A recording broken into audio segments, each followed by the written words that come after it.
Hello, my friend. Welcome to the podcast. And today's episode is all about being proactive instead of reactive. So if you're ready for that, this episode was created for you. And it was brought on by a wonderful conversation that I recently had with an entrepreneur at my local co-working space. And we were chatting and she said, I want to feel more proactive instead of reactive. And so she had booked a session with me and we sat down and we talked about things.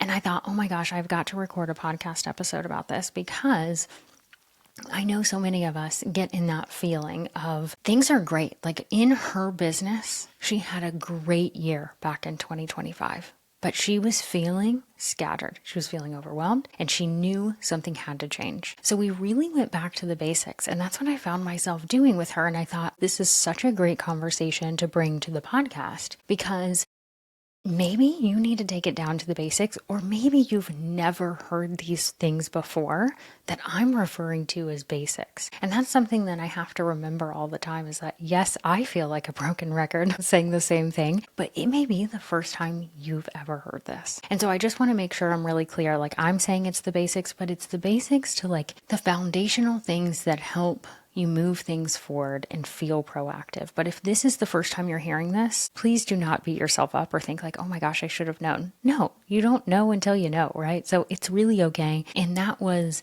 when we were having this conversation, she knew these things. Like this was not necessarily new information for her. Maybe some of it was framed a little bit differently, especially the first piece. But also, like, it's okay when you hear something in a future time of like you've heard it before and you're hearing it again and it clicks for you one time and it didn't click the first 15 times, right? If you've ever been around kids, we know this of like if you're teaching kids to do something and it's like, why is this not working? Then all of a sudden someone else tells them how to do the thing and they get it. They get it. So we all have seen this in our lives. We experience it. So if you've never heard this before, that's okay. You are not behind. You're in the perfect place in your life. And this is just the time where it's going to click. So here are the few things, the handful of things that I would say, if you are feeling I feel like I'm just so reactive in my life, in my business, here's what you come back to. The first thing is annual goals versus quarterly goals. Now, if you've been around for a while, you know my preference is quarterly goals. If you've never heard this before, I think that when we dream big on an annual basis, that it's wonderful. I want you to think about the full year at the end of the year or middle of the year. I don't care when you do this. Thinking ahead to the future is wonderful. Thinking about these dreams and intentions and word of the year, all of that is wonderful. But when it comes to thinking about very specific time-bound goals, a year is a long time.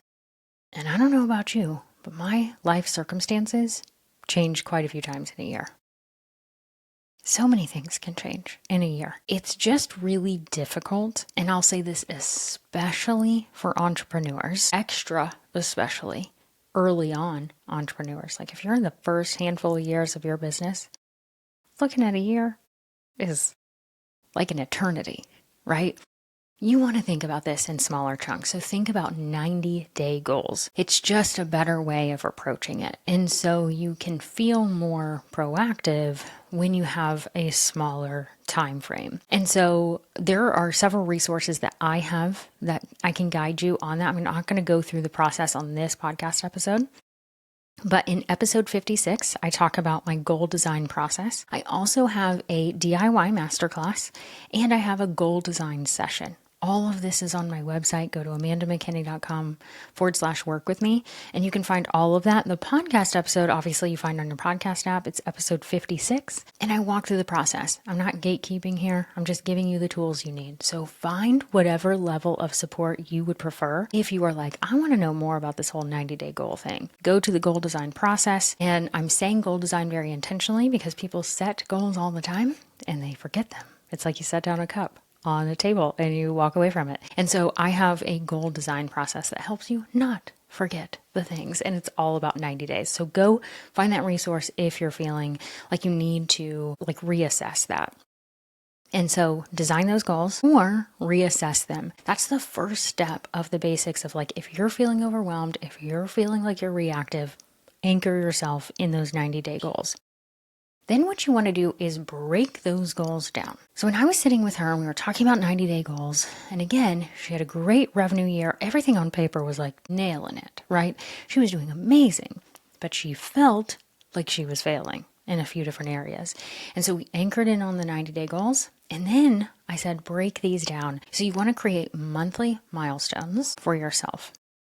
So if you got 3 months, you're going to have 3 milestones, and you break those down so that you can see the progress on a shorter time frame. Because again, it can feel overwhelming, right? Even 3 months can feel overwhelming. So break it down and ask yourself, what needs to be true by the end of this month? So whatever month you're in, 1, 2, 3, right? And you look at that and then you can see progress over time. Because if you hit 3 milestones, dang, you're doing good, right? And then you can break it further down, whatever is helpful for you, into weekly plans. The weekly plans, I suggest doing this on a weekly basis because your life can change pretty quickly. And so the monthly milestones you can set all at the same time of that goal design process. The weekly plans, you may do this on a weekly basis because you want to ask yourself, given my real life constraints, my real life capacity, what is realistic this week? And over the 4 or 5 weeks, you try and hit that milestone. You get a little bit closer every single week. And sometimes that means working 1 day a week. Sometimes it means working a little bit each day. It's okay how you do it. Just look at the week overall. Then you want to evaluate how you've done, like evaluate the week. And you're asking yourself what's working, what's not working. When you take the time to do this, you can stop being reactive and start being proactive because you find patterns.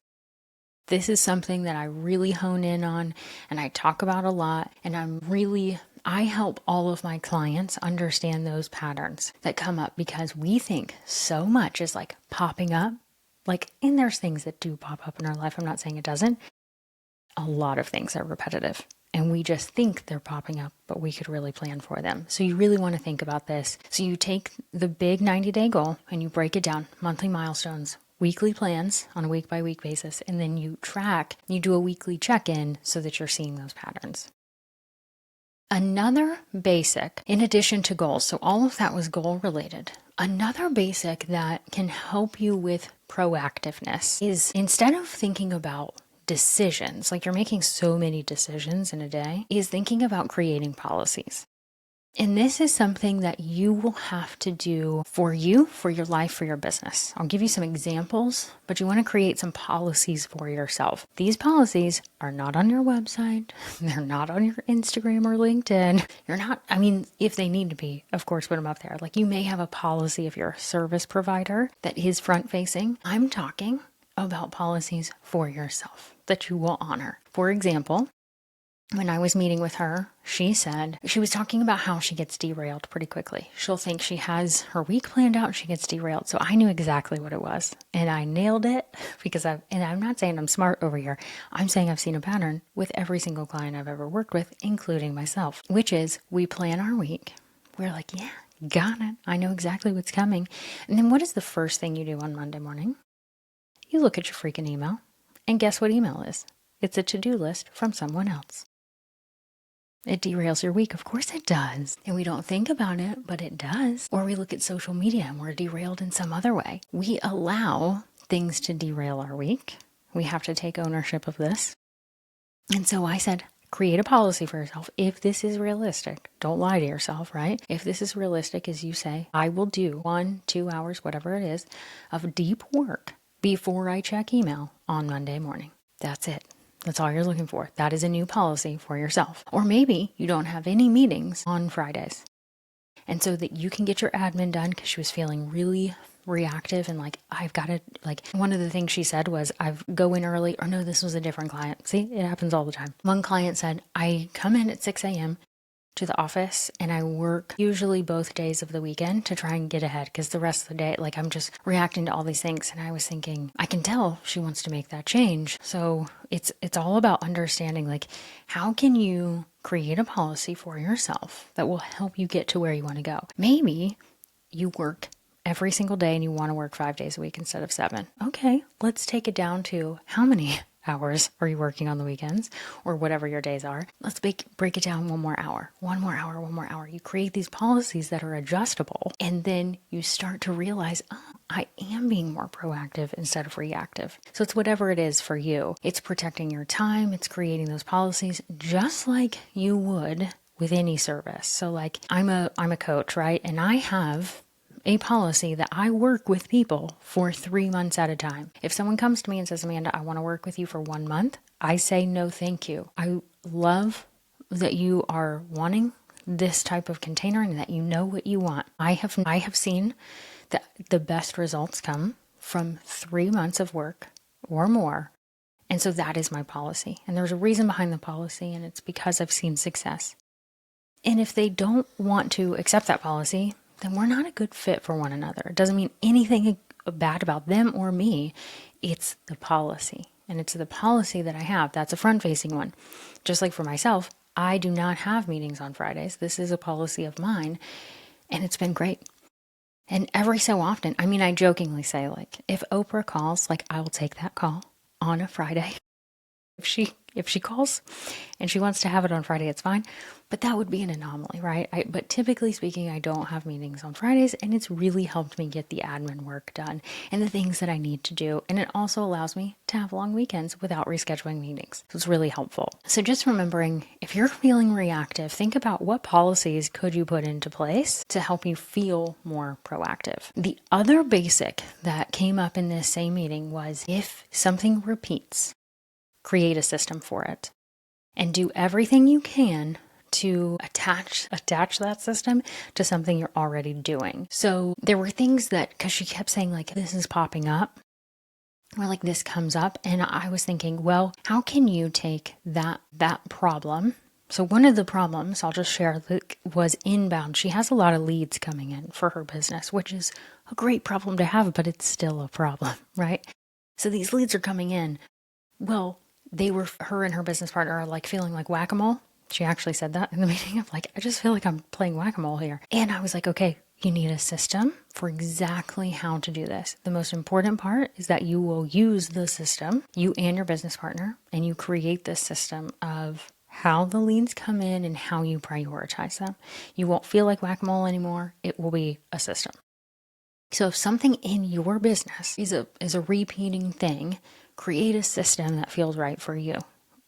There's not a right or wrong system. So like your system of taking in leads may look different than hers, and there's nothing wrong with either one of them. It's whichever one you're going to use consistently, because that will help you got it, feel proactive instead of reactive. So no more whack-a-mole, right? Create the system that allows you to feel more in control of the tasks that are happening.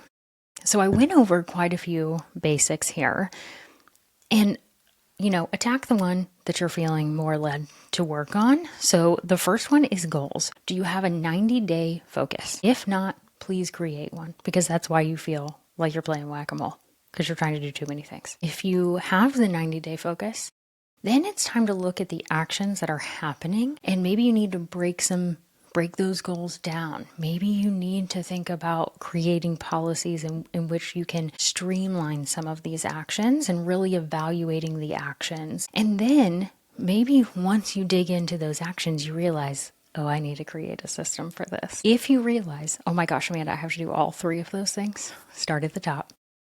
90 days, break it down, and then just simply identify what needs the system, what repeats, what's throwing you off. When you find patterns of things that throw you off and things that help you make progress, that's when you realize, okay, I can do this because I know I have the tools at my disposal. I know what helps me. I know what throws me off. I can handle it. It gives you that sense of, I am being proactive. I'm not playing whack-a-mole. And that's what I want you to walk away with today, is understanding that you don't have to have a perfect plan, and it's certainly not going to be executed perfectly. But what you do want is a rhythm. And when you need to come back to something, I hope you come back to this episode of the basics of, here are just a few things that you can do a quick quality check on and say, how are things going? Because chances are, when you see growth, when you see things working, things tend to get a little scattered and a little overwhelmed, and you got to get back to the basics, which is looking at those goals, breaking things down, and creating systems and policies to help you get the things done that really matter. So thank you. Remember that I believe in you, even in those moments that you're feeling overwhelmed and stressed out and scattered. You can bring it back to a place of feeling proactive and not reactive. And I know that when you make these small changes, seemingly small changes, you're going to see really big impacts in your life and in your business. So get after it, my friend. And until next time.